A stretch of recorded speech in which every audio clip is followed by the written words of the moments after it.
Hi, today for the Galaxy A20s and I'll show you how to unmute ringtone on this device.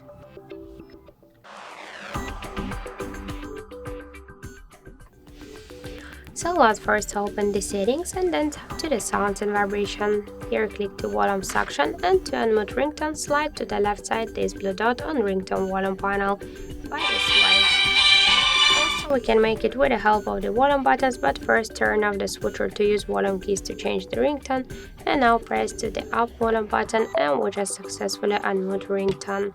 Also, we can make it by slide to the up or to the down this volume panel.